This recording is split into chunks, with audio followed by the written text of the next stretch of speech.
1 जुलाई नए कानून लागू होने का उत्सव दुर्ग पुलिस कंट्रोल रूम सहित पूरे जिले के थानों में बनाया जा रहा है। 5 साल की अथक प्रयास के बाद आज से नया कानून लागू हो रहे हैं। 1 जुलाई नए कानून लागू होने का उत्सव दुर्ग पुलिस कंट्रोल रूम सहित पूरे जिले। जैसा कि आपको ज्ञात है कि 1 जुलाई 2024 यानी कि आज से नए कानून भारतीय न्याय संहिता, भारतीय नागरिक सुरक्षा संहिता और भारतीय साक्ष्य अधिनियम ये लागू हो रहे हैं। तो इसके संबंध में आज यहाँ एक कार्यक्रम आयोजित किया गया था कंट्रोल रूम दुर्ग में, जिसमें कि तीनों कानूनों के बारे में संक्षिप्त रूप से बताया गया। हमारे जनप्रतिनिधि भी इसमें शामिल थे। तो हमारा मूल उद्देश्य ये है कि जितने भी हमारे नागरिक हैं उनको इन कानूनों के बारे में बेसिक जानकारी रहे और क्या क्या उनके लिए इस कानूनों में सुविधाएँ हैं, न्याय कैसे जल्दी मिलेगा और दंड से न्याय की ओर कैसे बढ़ रहे हैं, उसके बारे में इस कार्यक्रम को आयोजित किया गया था। जैसा कि आपको ज्ञात है कि भारतीय नागरिक सुरक्षा संहिता भी आज से लागू है। इसमें कि 0 FIR EFIR के प्रावधान है। FIR की कॉपी जो है विक्टिम को तुरंत देने का प्रावधान है। साथ ही 90 दिन के अंदर इन्वेस्टिगेशन की जो प्रोग्रेस है वो भी विक्टिम को बताना कंपल्सरी है पुलिस के लिए। साथ ही टेक्नोलॉजी का यूज़ इसमें ज़्यादा से ज़्यादा करने के प्रावधान है, जैसे कि किसी भी सर्च एंड सीजर को वीडियोग्राफी करना कंपल्सरी है। साथ ही जो महिला संबंधी अपराध हैं उसमें जो FIR करते समय महिला अधिकारी ही FIR करेगी और उसकी वीडियो रिकॉर्डिंग FIR करते समय उसके किए जाने का भी प्रावधान है। साथ ही न्यायालय के लिए भी इसमें समय सीमा कई केसेस में निर्धारित की गई है कि कैसे विक्टिम को न्याय जल्दी मिल सके। तो ये सारे प्रावधान हैं। साथ ही 1 जुलाई 2024 से ये कानून लागू हो रहे हैं। तो जो क्रिमिनल ज्यूरिस्प्रूडेंस का जो प्रिंसिपल है कि जो नए कानून लागू होते हैं, जो पुराने अपराध ऑलरेडी घटित हो चुके हैं और जो भी ऑलरेडी केसेस चल रहे हैं वो पुराने तरीके से ही चलेंगे, क्योंकि जो अपराध पहले हो चुके हैं उनको नए कानूनों के अंतर्गत नहीं लिया जा सकता, परंतु आज की डेट से जो भी अपराध होंगे वो नए कानूनों के अंतर्गत जाएंगे। किन मामलों में वीडियोग्राफी और ऑडियोग्राफी होगी? जैसे मैंने बताया, सर्च एंड सीजर कोई भी होगा तो उसमें वीडियोग्राफी और ऑडियो रिकॉर्डिंग कंपलसरी है, सर्च करने की प्रक्रिया की, और साथ ही विक्टिम्स की जो सिग्नेचर्स हैं और उसकी जब्ती लिस्ट बनाने की उसको वीडियो रिकॉर्डिंग करना कंपलसरी है। साथ ही कुछ मैंडेटरी प्रोविज़न के साथ साथ कुछ ऑप्शनल भी हैं, जैसे कोई भी अगर किसी गवाह के कथन लिया जाता है पुलिस थाने में तो उसके लिए उसकी ऑडियो वीडियो रिकॉर्डिंग से भी उसको किया जा सकता है। अगर वो थाने में उपस्थित नहीं हो सकता तो उसको ऑडियो वीडियो रिकॉर्डिंग के माध्यम से भी वो कथन लिया जा सकता है। गवाहों को लोग धमकाएं ना, वो सुरक्षित रहें, उसके लिए किस तरह? उसके लिए एक विटनेस प्रोटेक्शन स्कीम जो है उसका प्रावधान किया गया है। उसके शासन की तरफ से एक स्कीम बनाई जाएगी शीघ्र ही, तो जिससे कि विटनेस की प्रोटेक्शन की जा सके। आईडी नंबर दिखाओ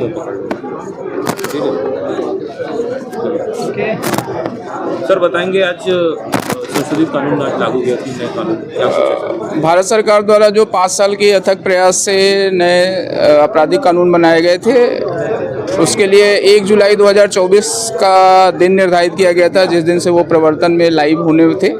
आज वो ऐतिहासिक दिन और ऐतिहासिक क्षण है जब ये लाइव हो गए हैं। इस कानूनों का जो उद्देश्य था, भारत सरकार ने जिस उद्देश्य के तहत इसको लाया था कि न्याय प्रणाली निष्पक्ष हो, त्वरित हो और सबके पास बहुत ईजिली पहुंच सके, बहुत आसानी से पहुंच सके, इन्हीं 3 उद्देश्यों को ध्यान में रख के ये लाया गया था।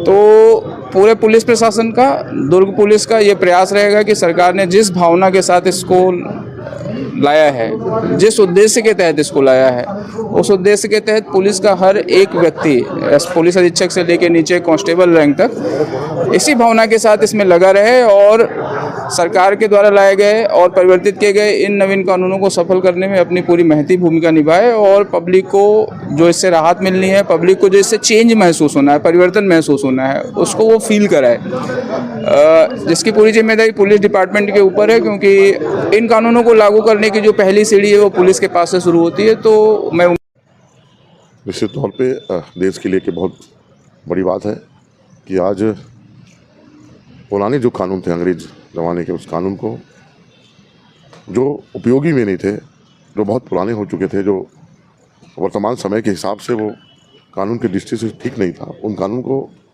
बदलते हुए नए कानून जिसके तहत लोगों को न्याय जल्दी मिलेगा और समय आधारित होगा। अब कोई भी जो कानून के तहत जो भी अपराध होगा, उस अपराध में उसका समय सीमा होगा, समय सीमा में उस समस्या को उस कानून के तहत उसको सॉल्व करना पड़ेगा। और ये जनता के लिए और जो अपराध करते हैं उनको बहुत जल्दी न्याय मिलेगा जिनको जो विक्टिम रहते हैं, और ऐसे में अपराधियों का हौसला टूटेगा और अपराधियों पे कानून बहुत जल्दी शिकंजा कसेगा। और कानून को भी इस नए कानून के तहत हमारे जो पुलिस भाई लोग हैं, हमारे बहन लोग हैं, उनमें मदद मिलेगा और अपराधियों को कानून के तहत जल्दी उनको। देखिए, समझने की आवश्यकता ये है कि आईपीसी भारतीय दंड संहिता अब हो गया है न्याय संहिता। बहुत बड़ा कोई परिवर्तन नहीं है, लेकिन कई ऐसे मामले थे जिस पे पुलिस कार्रवाई करना चाहती थी लेकिन वो कार्रवाई नहीं हो पाती थी। जैसे एग्जांपल चैन स्नैचिंग का मामला था, रेप के केसेस आते थे जिसमें लड़कियां आरोप लगाती थी कि मुझे नौकरी का झांसा देके, मुझे शादी का झांसा देके, तो उसमें कुछ परिवर्तन हुआ है। और सबको, जो भारत के नागरिक हैं, उस सबको एक्ट को पढ़ना होगा, सबको कानून को पढ़ना चाहिए। मेरा निवेदन ये है कि अगर नियमों की जानकारी अगर आपको होगा, क्योंकि भारत लोकतांत्रिक देश है, ये जो देश है संविधान से और कानून से चलता है, इसको समझने की आवश्यकता है। आज इस न्यूज़ के माध्यम से, आपके चैनल के माध्यम से सभी लोगों को अगर ये जानकारी होगी कि कुछ परिवर्तन हुआ है कानून में, तो इसे गूगल में सर्च करना चाहिए, यूट्यूब पे देखना चाहिए कि क्या चेंजेस हुए हैं, और सभी लोगों को इसकी जानकारी लेनी चाहिए। देखिए, आज से जो तीनों नए कानून लागू हुए हैं, इसके बारे में एक तो जन जागरूकता फैलाने की बहुत आवश्यकता है, और आज से उसकी शुरुआत हो गई है। यहाँ एसपी साहब ने बहुत अच्छा, राज्य साहब ने आयोजन किया, और इसके साथ साथ जो भी जनप्रतिनिधि हैं और भी स्टेक होल्डर्स हैं, जैसे कॉलेजेस, यूनिवर्सिटीज़ में हम लोग ऑलरेडी वर्कशॉप कर रहे हैं, साथ ही जनप्रतिनिधियों को और सारे अधिकारियों को इसके बारे में पृथक से जागरूकता लाने के लिए अलग से वर्कशॉप किया जाएगा। हमारे देश के जो भारतीय दंड संहिता दंड संहिता 1861 में अंग्रेज मन के समय में स्वतंत्रता संग्राम सेनानी के पहला जब घटना है, तो हर बाद ये बनाए गए से यहाँ के पुलिस के द्वारा तत्कालीन हमारे शासन में। अब उस समय ये भाव ये जैसे कि दंड संहिता में यहाँ भारतीय मतलब दबाना है, हिंदुस्तानी मतलब दबाना है, और दबाए के हिसाब से सारा कानून बनाया। जैसे देश आज़ाद हो गए, देश आज़ाद होने के बावजूद भी 70 साल से ज़्यादा हो गए कि कोई विषय में चिंतन नहीं हो पाए। इसके जो पुराना पुलिस के जो अपराध के दंड संहिता है, वो दंड संहिता बदलना है। अभी माननीय मोदी जी है, पिछले 2018 से में लगातार वर्तमान सरकार काम करी। अब आज बहुत मशक्कत के बाद 3 बड़े कानून में बदलाव करेगी। सबसे पहली तो ये है कि जो दंड संहिता के नाम न्याय संहिता, ओकर से आप समझ सकते हो दंड में दबाना और न्याय में लोगों ओकर न्याय देना, अधिकार देना, ये से आप परिभाषित होते हैं। आप समझ सकते हो ये वर्तमान कानून है, आम आदमी के बहुत सरलीकरण हो सके ओकर लिए है। दूसरा, अभी टेक्नोलॉजी के समय है, टेक्नोलॉजी के समय में जैसे पुराना दंड संहिता उस समय तो टेक्नोलॉजी रीच नहीं है, मोबाइल रीच नहीं है, मतलब मानत नहीं जिसे एविडेंस के रूप में। अब इन वर्तमान टेक्नोलॉजी के समय में जो मोबाइल क्रांति के भी अगर साक्ष्य है, एविडेंस है, वो मानी। जब ज़्यादातर ऐसे होता है कि कई गांव में लोग माना बाहर घूमने गए, तीर्थ व्रत गए, केदारनाथ बद्रीनाथ गए, घर में चोरी हो जाते हैं। वो प्रार्थी परेशान रहा है कि वो रिपोर्ट कैसे हो, जब तक वो नहीं आई तो रिपोर्ट नहीं होती इस तरीके।